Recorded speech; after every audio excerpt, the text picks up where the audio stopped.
The first sign something was wrong was the smell. Fresh asphalt had a sharp, oily heat to it. Usually comforting. Familiar. But that morning it mixed with wet clay and diesel exhaust, and the faint metallic scent of panic. I stood behind the temporary barrier near Pier 14 while 3 excavators sat idle below me, their hydraulic arms frozen in place like praying mantises. Evan Mercer adjusted the cuffs of his navy suit and pointed at a settlement crack running across the newly poured retaining slab. "Can somebody explain," he said loudly, "why a $180 million reconstruction package is sinking 4 months into Phase 1? Nobody answered him. Not the field inspectors. Not the geotechnical subcontractors. Not the assistant PM from Harwick Consulting, who suddenly found his boots fascinating. Evan looked at me last.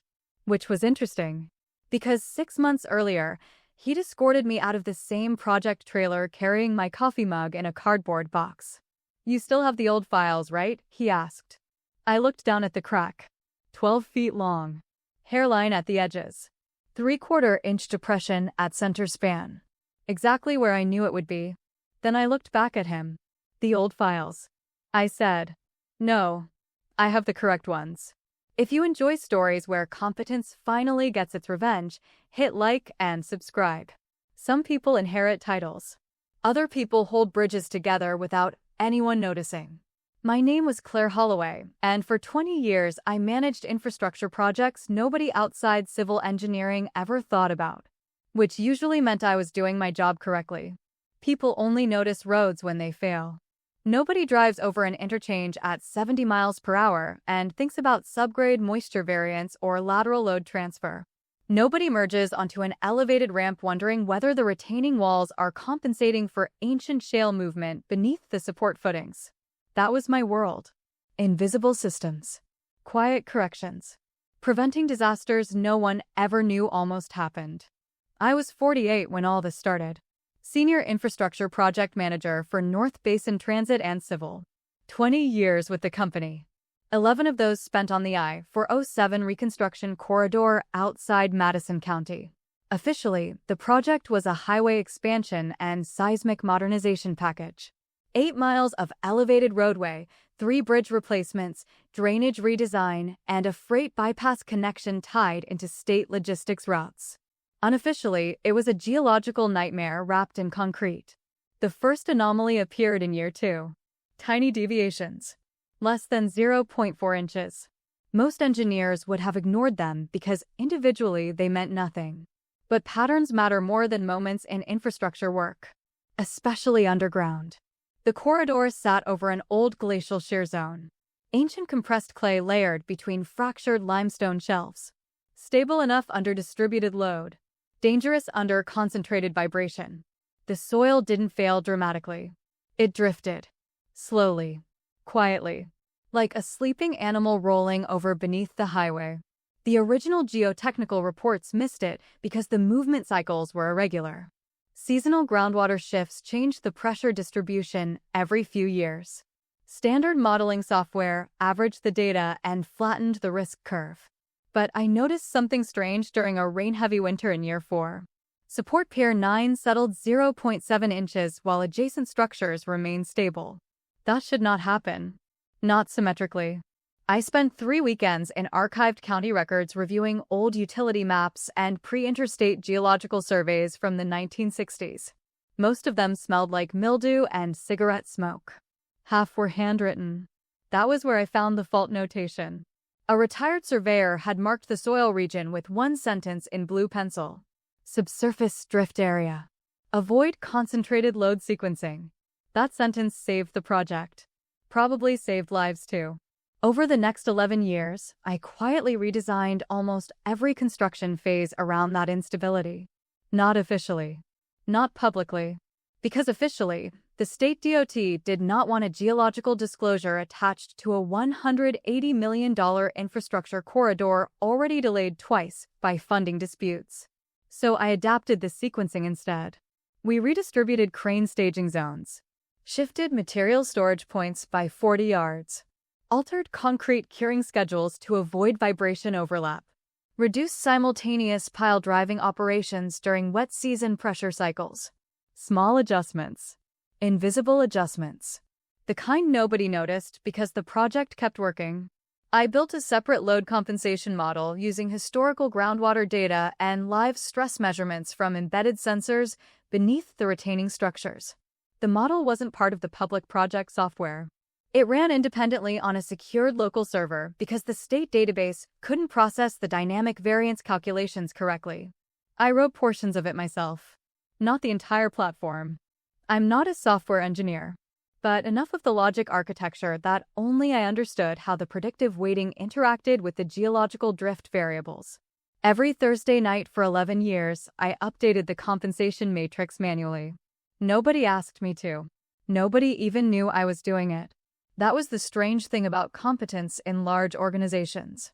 If systems work long enough, executives assume they were always simple. The project became my life in ways I didn't fully notice until later. I knew every inch of that corridor, every drainage culvert, every buried utility conflict, every contractor who padded invoices, and every inspector who actually read reports before signing them. I knew which overpass columns vibrated slightly during freeze-thaw weeks. I knew which retaining wall anchors had to be tensioned 3% below standard spec because the limestone beneath them fractured unpredictably under compression spikes. I knew because I was there. During year 7, a flash flood collapsed a temporary excavation trench near segment C. We prevented a total retaining failure because I ordered emergency ballast redistribution 6 hours before the pressure wall shifted. During year 9, a subcontractor accidentally staged 14 loaded aggregate trucks over a drift-sensitive section after midnight. My monitoring system flagged the stress increase remotely. I drove out there at 2:10 a.m. wearing sweatpants and steel-toed boots. We moved the trucks before sunrise. Nobody outside the site team ever heard about it. That was infrastructure work. Success looked boring. By year 12, the state DOT trusted me more than they trusted some of their own oversight staff. Not publicly, of course. Government agencies don't admit dependence on individuals. But whenever something complicated happened, my phone rang. Claire, quick question. Claire, can you review this variance request? Claire, does this sequencing look right to you? What they really meant was, Claire, are we about to accidentally destroy something expensive? I liked the work because it rewarded patience instead of charisma. Field engineers respected precision. Equipment operators respected consistency. Inspectors respected people who actually returned calls. Corporate leadership was different. Leadership cared about optics, quarterly presentations, cost narratives, innovation language, executive restructuring, which was how Harwick Consulting entered the story.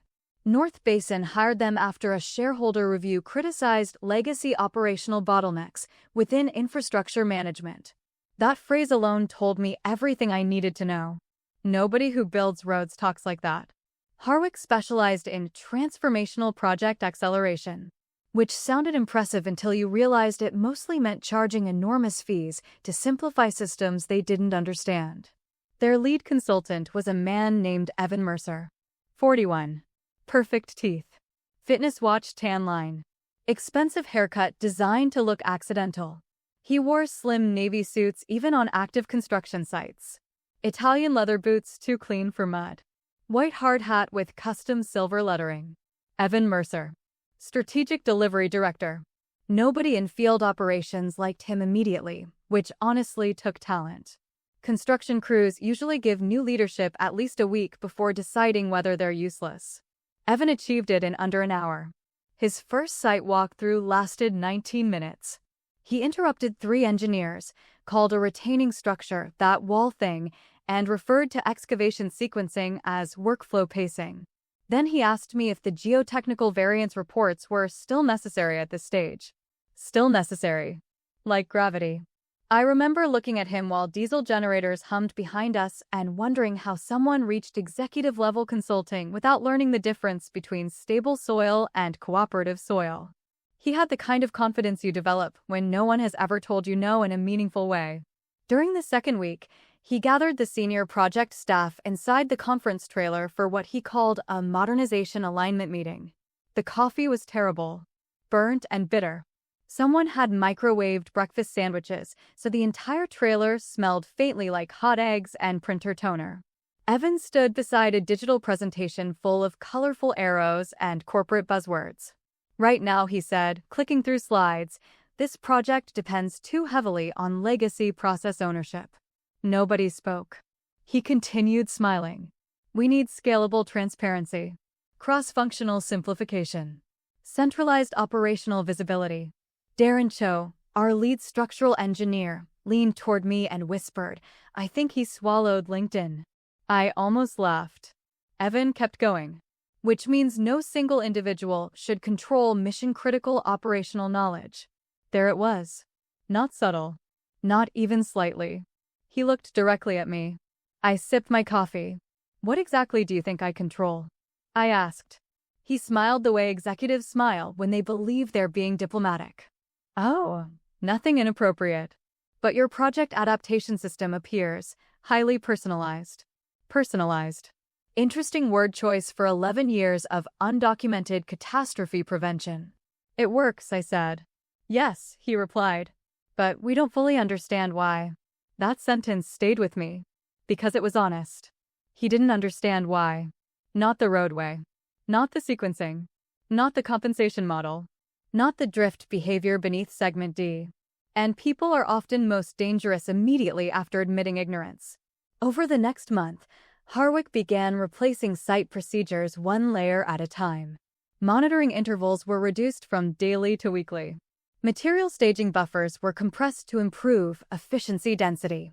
Dynamic load redistribution schedules were removed because they weren't listed in original DOT specifications. That last one made me stop typing mid-email. I walked directly into Evan's office trailer. He was eating almonds from a glass container while reviewing spreadsheets. You removed the stagger sequencing, I said. We streamlined it. You synchronized heavy equipment rotations over drift sections. We optimized them. I watched him for a few seconds. Then I asked, did anyone explain why the stagger schedule existed? He shrugged. There wasn't documentation supporting the delays. Exactly. Because I never documented the anomaly publicly. The state didn't want geological instability attached to funding approvals. North Basin didn't want investors hearing words like subsurface drift. So I managed it operationally instead. Which worked beautifully until someone optimized away the safety margins. You're creating concentrated vibration exposure, I said. Evan leaned back in his chair. With respect, Claire, you've managed this project for 20 years. Sometimes long-term managers develop attachment to outdated processes. Attachment. Like the roadway was a scrapbook. I nodded slowly. Then I left. Because there are moments when arguing with someone only educates them. And I wasn't ready to help him yet. 3 weeks later, Harwick delivered their revised project acceleration package. They presented it like a moon landing. Projected savings, $14.2 million. Timeline reduction, 11 months. Operational simplification, 37%. Their consultants actually applauded at the end of the presentation. I remember staring at the slide deck while fluorescent lights buzzed overhead and thinking how clean everything looked when you removed all the hidden variables. No groundwater compensation schedules. No vibration dispersal windows. No adaptive sequencing matrices. Just beautiful straight lines on colorful charts. The state representatives asked a few questions. Mostly budget-related. Nobody asked about the soil. Because nobody besides me knew enough to ask. After the meeting, Evan stopped me near the elevators. You've been quiet, he said. I was listening. And? I looked at him. You removed every correction layer. He smiled politely. Or, he said, we removed unnecessary complexity. That was the problem with people like Evan. They thought invisible meant imaginary. The termination happened on a Tuesday at 9:14 a.m. Cold rain. Gray sky.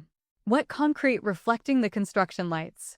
I remember because I had just finished reviewing groundwater pressure data from Sensor Cluster 4 when Denise from HR asked me to come upstairs. Nobody from HR ever says upstairs casually. The conference room smelled like lemon cleaner and damp wool coats. Evan sat at the far end beside Martin Keene, our regional VP. Martin wouldn't look directly at me. which usually meant lawyers had been involved. Evan folded his hands carefully. Claire, he began, after evaluating operational overlap, we've decided to transition leadership responsibilities for the corridor project to Harwick Consulting. Transition leadership responsibilities. Corporate language always sounds like someone hiding a knife inside a pillow. Martin cleared his throat. We appreciate your years of service. 20 years reduced to a sentence fragment. Evan slid a folder across the table. We'd like your cooperation during the knowledge transfer period. I opened the folder. Severance agreement. Access termination schedule. Non-disparagement clause. 30 days. Interesting. Not immediate removal. That meant they still thought they needed me temporarily. What exactly do you think I transfer? I asked. Evan smiled. The operational framework. There was that word again. Framework. Like the project existed inside PowerPoint slides instead of unstable geology. Outside, thunder rolled faintly over the construction corridor. I closed the folder. Who assumes engineering authority? I asked. Harwick's integrated oversight team. Licensed under whose geotechnical variance approvals? That made Martin finally look up. Evan answered before he could speak. We've reviewed all applicable certifications. No, they hadn't. Because if they had, they would have realized something important. The adaptive load compensation authority tied to the corridor's conditional state variance approval existed exclusively under my engineering record credential. Not North Basin's. Mine. The state granted the variance 11 years earlier after I personally accepted engineering liability for dynamic stabilization adjustments outside standard DOT sequencing parameters, which meant every undocumented correction layer legally flowed through my credential authorization. They thought the project belonged to the company. What they didn't know was the state considered the geological mitigation protocol an engineer-controlled conditional system. And I was the engineer. Evan stood and offered his hand. I didn't take it. Instead, I asked one final question. When does the transition begin? Immediately. I nodded once. Then I hope your soil behaves predictably. That was all I said. Then I picked up my coat and walked out. No speech. No argument. No warning. Just wet pavement, cold air, and the sound of pile drivers echoing across the corridor while everyone behind me believed they'd solved a management problem. That night I made salmon with lemon butter and watched an old detective movie with my dog asleep beside the couch. At 8:17 p.m., I opened my laptop. Not dramatically. Not angrily. Just professionally. The state engineering variance portal required multi-factor authentication and biometric credential confirmation for modification requests tied to active infrastructure exemptions. I knew the system well because I helped design portions of the compliance workflow during Year 8. I logged in. Project I-407 Corridor Reconstruction. Conditional Variance Authorization. Dynamic Load Redistribution Protocol. Engineer of Record, Claire Holloway. Status. Active. I opened the amendment panel and selected administrative withdrawal of conditional oversight participation. Not project cancellation. That would have triggered lawsuits immediately. No. I simply removed my engineering liability authorization from future sequencing activities effective in 72 hours, which I was legally required to do after termination from operational authority. Then I uploaded the supporting documentation. Termination notice. Credential withdrawal statement. Transfer non-certification declaration. The system generated 3 automatic notifications. State DOT Compliance Division. North Basin Executive Oversight. Harwick Consulting Risk Management. I knew exactly what would happen next. At 8:42 p.m., I received the first automated acknowledgement. At 8:51, the second. Then silence, which told me none of them understood what they'd just received. I slept perfectly. The next morning I walked my dog through Riverside Park while fog drifted over the water, and somewhere across the city, executives skimmed compliance emails they assumed were routine. By Friday, the panic started. The first voicemail arrived at 6:13 a.m. Claire, hey, it's Melissa from compliance. Small issue with the state variance paperwork. Give me a call. Second voicemail, 7:02 a.m. Claire, apparently some authorizations need reclassification after your departure. Nothing major. Third voicemail, 8:47 a.m. This time Martin. Claire, call me as soon as you can. I made coffee instead. French press. Dark roast. Rain tapping softly against the kitchen windows. By noon, the state DOT suspended all dynamic sequencing operations pending recertification review. Construction technically continued, but only standard load activity. No heavy synchronized operations. No accelerated staging. No concentrated equipment rotation over drift-sensitive sectors, which essentially froze 40% of the active reconstruction schedule. Harwick didn't understand the severity yet. That changed Monday morning. At 9:11 a.m., Sensor Cluster 4 triggered a subsurface pressure variance alert, the exact same region where Evan removed the stagger sequencing. The compensation model would have redistributed load exposure automatically. Except the compensation model no longer operated because Harwick disabled my independent server environment during system consolidation, meaning the roadway was now absorbing stress without adaptive correction. At 10:03 a.m., a retaining support near segment desettled 1.4 inches.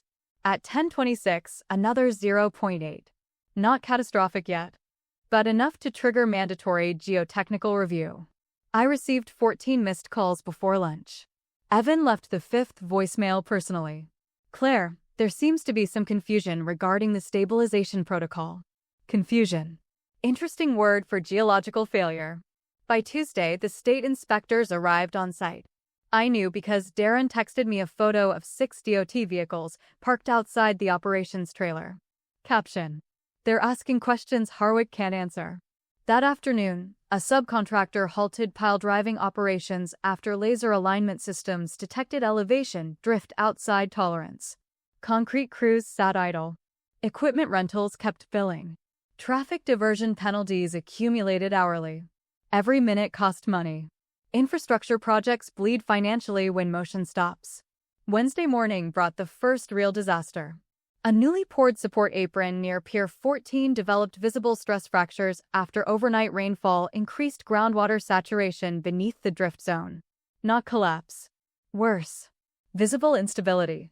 The kind reporters photograph. Someone leaked drone footage online before noon. By 2 p.m., local news stations were using phrases like structural concerns and possible engineering oversight. North Basin stock dropped 11%. Harwick executives flew in from Chicago that evening.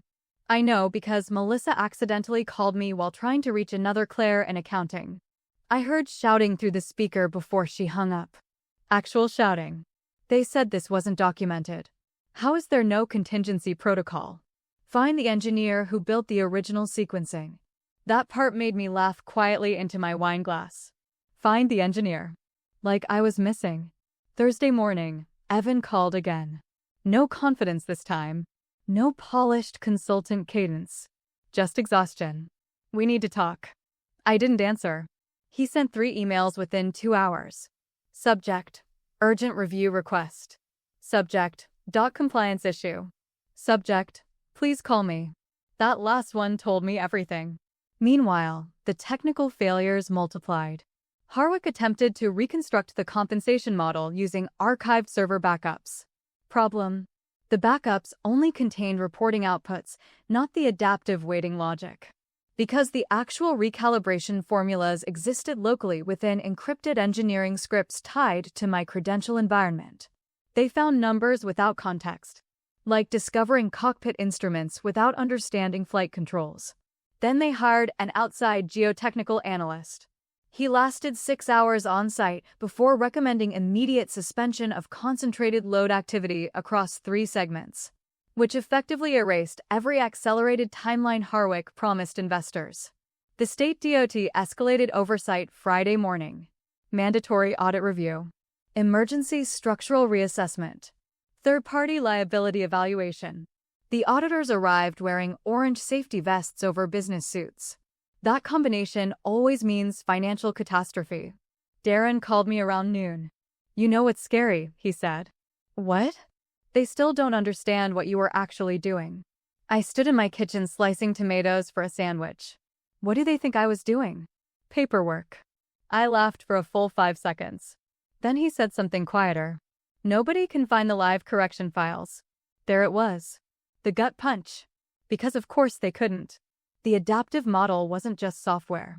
It was judgment layered over historical pattern recognition.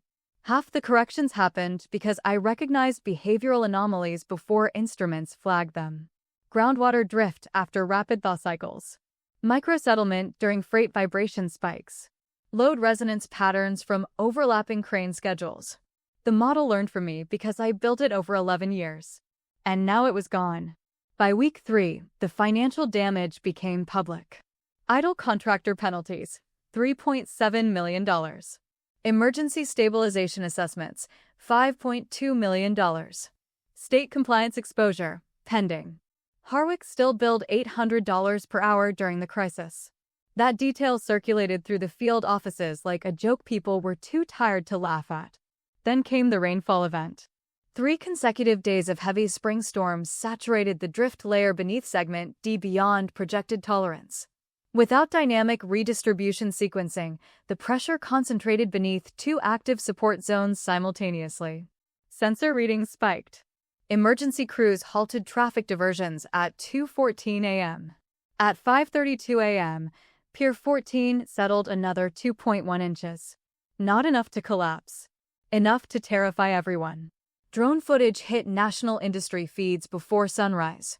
By 9 a.m., the governor's transportation office requested direct updates. North Basin stock dropped another 18%.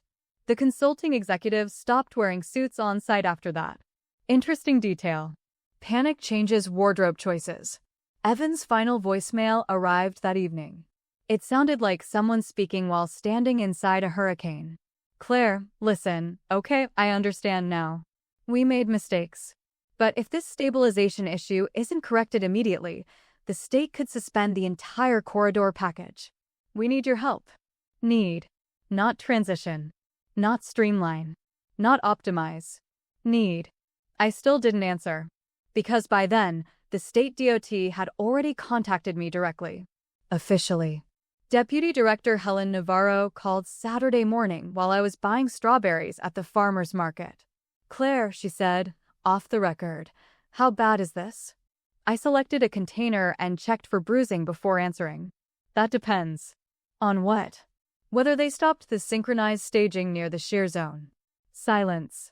Then papers rustling. Then a very tired sigh. They didn't know there was a shear zone. Exactly. 3 hours later, I sat inside a closed-door emergency meeting at DOT headquarters. Not because North Basin invited me. Because the state did. The conference room smelled like burnt coffee and stress. Large monitor screens displayed settlement graphs, contractor delays, and stabilization forecasts trending sharply downward. Evan looked terrible. Dark circles under his eyes. Collar wrinkled. Hair no longer perfectly arranged. He kept rubbing his thumb against the edge of a legal pad hard enough to bend it. Harwick's senior executives sat beside him looking like men who had suddenly realized engineering consequences can't be negotiated through branding language. Helen Navarro entered last.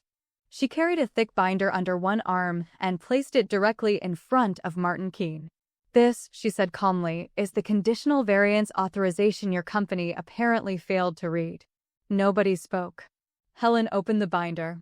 11 years ago, the state approved adaptive sequencing exemptions for the I-407 corridor under a specialized engineering liability framework tied exclusively to Ms. Holloway's credential authority. Martin looked physically ill. Evan stared at me. Actually stared. Like he was finally seeing the shape of the thing he'd dismantled. Helen continued. When Ms. Holloway's authority was removed operationally, the variance protections automatically entered suspension review. Which means every accelerated sequencing decision made afterward occurred without certified geological mitigation authorization. The room went silent. Not metaphorically. I could hear fluorescent lights humming overhead. One of Harwick's attorneys finally spoke. Why wasn't this operational dependency disclosed more explicitly? Helen looked at him the way surgeons look at people asking whether organs are important. It was, she said. Repeatedly. Then she slid several printed emails across the table. My emails. Subject lines highlighted. Load redistribution requirements. Drift compensation necessity. Sequencing risk concerns. Evan didn't touch the papers. He already knew. This project, Helen said, currently faces partial suspension unless a certified corrective stabilization authority assumes immediate engineering control. Then she looked at me. Ms. Holloway, are you willing to reassume oversight? Everyone in the room turned simultaneously. That moment was interesting. Because 6 weeks earlier they treated me like an outdated middle manager clinging to obsolete procedures. Now they looked at me like someone holding oxygen underwater. Evan spoke quietly. What would it take? There it was. Desperation always simplifies conversations. I folded my hands. Full engineering authority, I said. Independent operational control over all sequencing activity. Direct state reporting access. Removal of Harwick from stabilization decisions. One executive started to object immediately. That would be highly irregular. Helen interrupted him. Your roadway is sinking. Silence again. I continued. My compensation model returns under my credential environment only. My team selection only. No consulting overrides. No executive interference. Martin swallowed hard. And compensation? $950 per hour. Nobody argued. That was my favorite part. Because 6 months earlier they replaced me with consultants charging $800 per hour to remove unnecessary complexity. Now they were offering more money just to survive the complexity they created. Evan finally spoke. If you come back, can this still be saved? I looked at him for several seconds. Then I answered honestly. Yes. Hope flickered visibly across his face. Then I added the rest. But not cheaply. The reinstatement took 19 hours. The recovery took 14 months. First, I rebuilt the adaptive sequencing controls from archived field data and sensor histories. Darren reassembled the monitoring teams. 3 former site engineers returned within 48 hours after hearing I resumed authority. Interesting how quickly competent people reappear once leadership stops pretending expertise is optional. We halted all concentrated vibration activity across the drift corridor. Redistributed material staging. Installed temporary groundwater relief wells. Recalibrated support tolerances. The consultants were removed from operational command by the end of the week. Officially, Harwick transitioned into advisory support capacity. Unofficially, nobody on site let them touch anything important again. The financial damage kept growing. Reconstruction delays extended 16 months. Emergency stabilization costs exceeded $48 million. Investor litigation followed 3 quarters later. The state launched formal oversight investigations into North Basin's risk governance failures. Harwick lost 2 major infrastructure contracts after the incident became industry news. One transportation journal called it a catastrophic case study in executive overconfidence replacing field expertise. That sentence stayed framed on Darren's office wall for almost a year. Evan disappeared quietly after the 3rd investigation report. Last I heard, he moved into corporate restructuring consulting somewhere in Arizona, which honestly felt appropriate. He always preferred cleaning up messes he helped create. North Basin survived technically, but not intact. 3 board members resigned. The regional VP package was dissolved. State regulators imposed mandatory engineering governance reforms across all active infrastructure projects. The irony was almost mathematical. They fired me to reduce operational dependency risk. The recovery costs eventually exceeded $71 million. Not including stock loss. Not including litigation. Not including the federal review triggered when the stabilization failure threatened interstate freight scheduling. All because someone looked at invisible safeguards and assumed invisible meant unnecessary. 2 years later, I worked for a specialized infrastructure resilience firm based outside Denver. Smaller company. Smarter people. No glossy slogans. No transformational synergy meetings. Just engineers, hydrologists, structural analysts, and project teams who understood that complex systems stay alive because someone quietly pays attention. I led a division focused on adaptive infrastructure stabilization for high-risk transportation corridors. which sounds very impressive until you realize it mostly means preventing roads from doing strange things underground. My office overlooked the foothills. I kept actual plants alive for the first time in years because I wasn't spending every waking hour putting out executive-created fires. Sometimes younger engineers visited my office with questions about sequencing models or drift behavior. They listened carefully. That was new too. One afternoon, nearly 3 years after the collapse scare, I received a LinkedIn notification while reviewing groundwater simulations. North Basin Infrastructure announces strategic reorganization following oversight losses. I opened the article. Buried halfway down was a sentence mentioning the I-407 corridor recovery effort under independent engineering stabilization leadership. No names. Of course not. Companies rarely memorialize the people who save them from themselves. Still, I smiled. Because the corridor was stable now. I drove it once during a site inspection trip back east. Smooth pavement. Clean expansion joints. Freight traffic moving steadily through sunrise fog. Nobody crossing those bridges knew how close the project came to catastrophic failure. Which meant I had done my job correctly. Again. That evening I sat on my back patio with a glass of wine while mountain air drifted through the trees. Quiet. Cold. Peaceful. My phone buzzed once with another industry update about consultant accountability reforms. I muted it. Some lessons don't need repeating. People think revenge is loud, explosive, emotional. In my experience, the best kind is technical. You simply stop protecting people from the consequences of their own ignorance. And eventually, gravity introduces itself. If you've ever watched incompetence get promoted while the real work happened quietly underneath it, leave a comment. And if you enjoy these stories of workplace justice, like and subscribe. Somewhere out there, another executive is removing the unnecessary complexity that's been holding their entire company together.